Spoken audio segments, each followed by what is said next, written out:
everyone receives is a reflection of us. How do you train your brain? How do you change the way you react to the thoughts, or change how you perceive things or how you do things? And are you changing your actions, or are you changing your behavior? Or is it simply just changing the way that your mind thinks about something? Something as simple as changing a light bulb, or something like that, where you know you can sort of reach for the globe if you stand on something dangerous. Or do you take the time to go and get the ladder, which is further away, to come back and do it properly, do it safely? I think most of us have tried the first method, but in the end, the time it takes to struggle to take the globe out, you could have got the ladder and come back and done it properly. You might be able to do it if you've done it before and you know you can reach and it's okay. But that's the way of thinking. If you haven't done it before, it's faster, it's there, I can try it. Or do you do it properly? Is your brain thinking in a logical manner, or is it thinking in a productive, get things done fast type of way, where anything goes? If you use that method, do you find safety in it? So even though you're using it, is your brain contemplating how you're going to do it? Do you try to reach for the area first to see how high you need to get to? Do you assess it? Do you just go for it with recklessness? Or do you think about how safety comes into it and you just go and think, well, if I spend time on it, the risk of harm is high. I may or may not reach it, so therefore I know I have a ladder over there, so if I do that, it's easier, it's safer, and it gets the job done well. Whereas the other way, there is too many risks. This is a logical way of thinking. But it's fascinating to see how you perceive it when it happens. How do you react? Do you try the first one and then go to the second one from failure? Well, that is learning. But if you continue to do it and do it and do it, the same thing, and therefore you're not learning, you're not re-educating your mind to perceive in a more safer, more logical way. There's no growth within that retention of knowledge and memory and information. So the story is not relevant, it's not important. But the way that you see the information, the way that you accept and identify those moments when it happens, you learn from that. Sometimes it's never about the scenario, but about the observation of what you could have done better. And that is true learning. That is going above what the brain is capable of. That next tier. You still learn, but you seem to process things better. Situations better. Because your brain is becoming that decision making. But not only are you changing your perception, you're following your true self, your gut instincts as well, your notions. Everything is connected. It's not just my brain is super smart. You're believing in what is right and the knowing that you know what to do without second guessing, without waiting. It's just a constant straight in, just do it. You see, people as a society have grown into complaining Or they might not be complaining, but they're stating the facts and the obvious, which is again a passive-aggressive way of complaining, or letting the other person know that it's uncomfortable, so you can't do it as good. But then there are some people who know it's hot. There's nothing that you can do. You can't change that fact. You make allowances for it. You make sure you're hydrated and you do the work you need to do. You just get in there and do it. And you wear a hat or you wear long sleeves to protect yourself. Because the time spent talking about it and putting negative energy, you're only convincing yourself that it is. Temperatures can get quite hot here in WA. 39, 40, 41 and higher sometimes. And it is hot. No one is ever denying that, but how you use that information and the energy you place into it, do you use it as a conversation to say that it's hot? But then your motivation and your enthusiasm to continue is still there. It just might drain you more, so you drink plenty of fluid. So you see the way your brain associates again to this point. Some people will just get in there and do it and continue. Not because it's hot or they want to prove a point, but they're listening to their body. They're listening to the things around them. If it's hot, their skin and their body will tell them. They will tell you. You'll be guided, whether by thought or visual, to an idea of something. And you will accept that. Your ideas before you're able to continue and push through.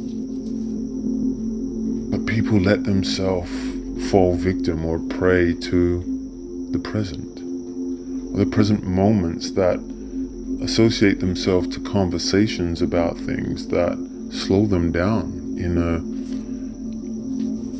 perseverance or productivity kind of way. I just get there and undo it.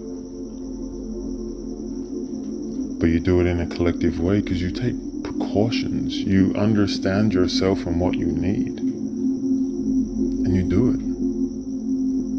I think there's no better way. If you sit there and look at all the things that can go wrong and how hot things are and all of that, you're not going anywhere. You're staying stagnant. Everything is an understanding. It's a learning. It's a moving forward. These are ways of training the mind or training the brain in its decision making, but then witnessing that decision making from another level and knowing that everything that was made or done, you can see where you went wrong or where you went right. Areas of improvement. No one hates you for that. You grow with it. And that's not enlightenment of the mind. That is enlightenment of the soul.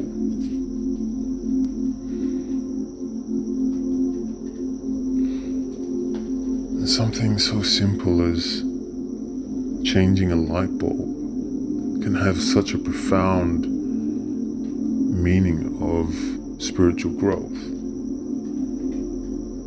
But it's all how you look at it. It's all how you feel the energy in the situation. Can you feel when things are trying to keep you grounded or keep you in a 3D mentality because they see you getting away? So the energies are darker. Things are trying to trap you. Yeah, of course you're going to see that. Of course it's there. Of course sometimes you're going to get dragged back in. But everything happens like that for good reason because you identify it. You cannot overcome one thing if you have not experienced it before. You can't prepare yourself so that you can catch yourself out in the future or help guide or teach others.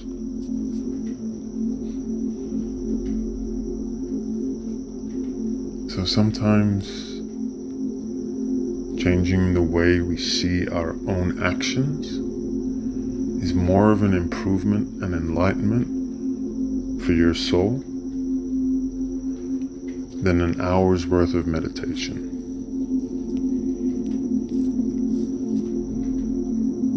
Meditation helps. It helps you focus and create clarity. But there's nothing like true experience and knowledge and profound upliftment. That eureka moment, euphoria, when you feel that, that is powerful. And then when you can feel that in your waking day and your life, you are meditating on a lively level. And then when you mix that with the calmful, peaceful mind, now we're getting somewhere.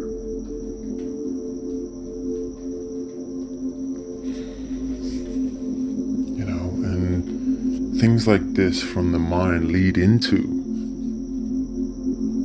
certain areas of your life where, because of this mental growth, the spiritual growth, even when you look at other people in photos or in real life, you can just see whether they are of feeling dark energy or light energy. You just know there's something not right. You go with that energy, that feeling that there's something about it, hidden either within the photo or the person or the message. Does that make them a bad person? No, it does not. They can be the best person there, but something's off. But you can feel it, and then you identify it. You know, even with manifestation,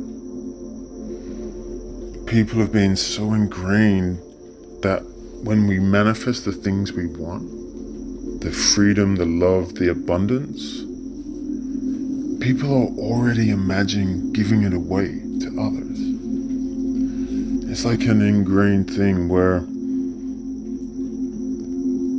you go through, I'll give some to charity, or I'll give some to my family and friends. And before you even think about you, you're giving it away. What does that mean for your manifestation? It's not greed when it's about something that is rightfully yours, that you have created, that you deserve. But the system has made you believe that you should share it, that you must share it, because that is what family does.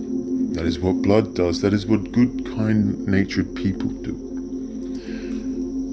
So rather than manifest what you're going to do, or just the action of going to get it, people manifest losing it, getting rid of it, giving it to someone else. So the energy that should be placed on you receiving it is placed upon you giving stuff away. And that's where you lose it.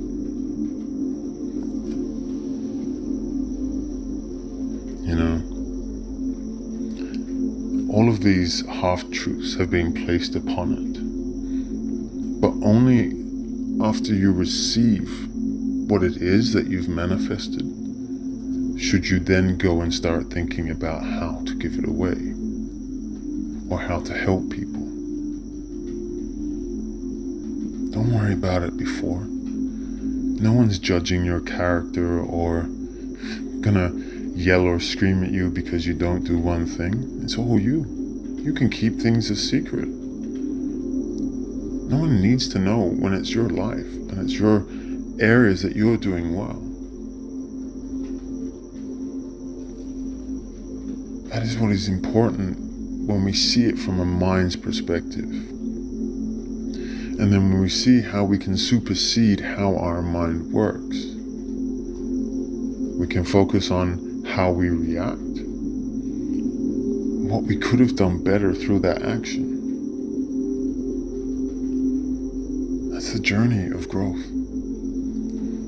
It's a journey of understanding people and who we are as beings of this world.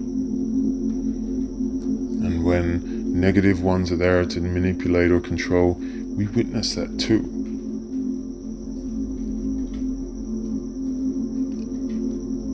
I wonder what your perceptions are. Wonder how you see your spiritual growth going. You have experience similar ideas like these, or even being able to do it. All of these are fascinating in nature. But it doesn't matter how fast or how slow we go. Everything is in the intent to learn and be better. And if anyone judge you, then just send them love. For we are all on a different journey. Where will yours take you? And with that, peace and love, take care.